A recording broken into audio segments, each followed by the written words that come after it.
still very fascinated with you and your family, constantly bringing you guys up.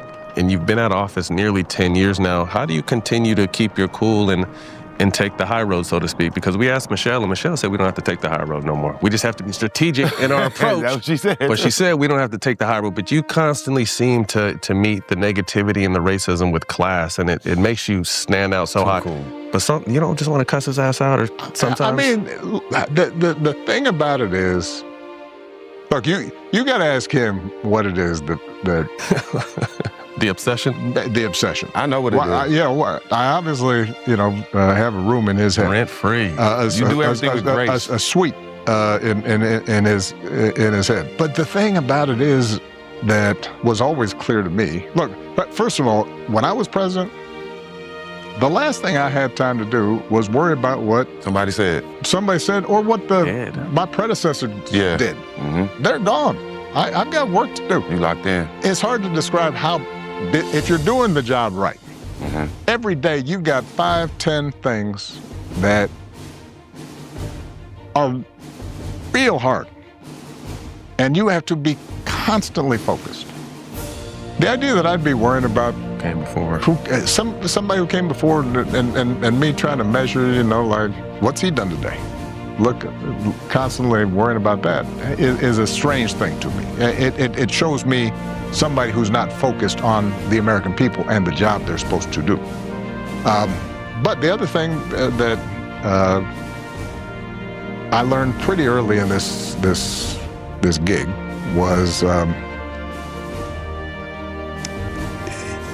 you have to screen out the noise, and in order for you to understand what's in front of you and deal with it well. My whole presidency, I never watched cable TV, never watched cable news, never, read. I didn't have social media. Now, there were people on my staff whose job it was to monitor what folks saying, because you also want to have input when you're getting constructive criticism, or when the American people are all like, look, we're upset about something, right? You need to get that feedback loop. And the flip side of that is you also then don't get puffed up when things are going good. Reading, too high, too low, just stay consistent. And this is some of the most important advice I tell young people. It's like, if you are constantly worrying about what other people think, somebody can have a bad day and cuss you out, and suddenly They control your happiness. it's controlling your performance. It's controlling your thought processes.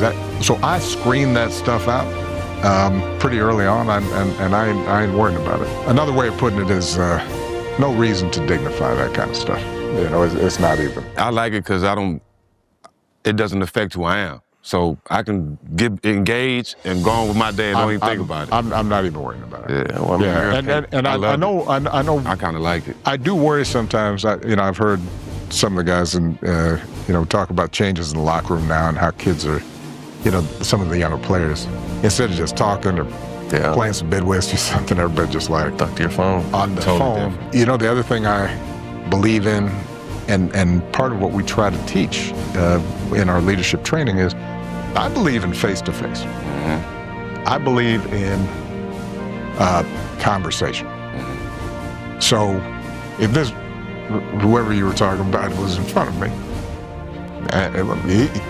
which has happened a couple times, he don't talk like that because he knows better. It ain't never that. And I think there is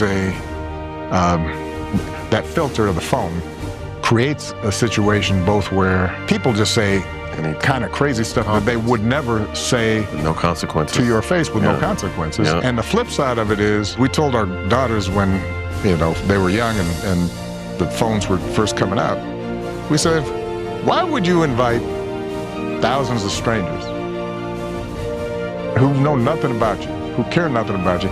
Why would you entertain their opinions? Don't matter. Why would you put something up there and ask them comment on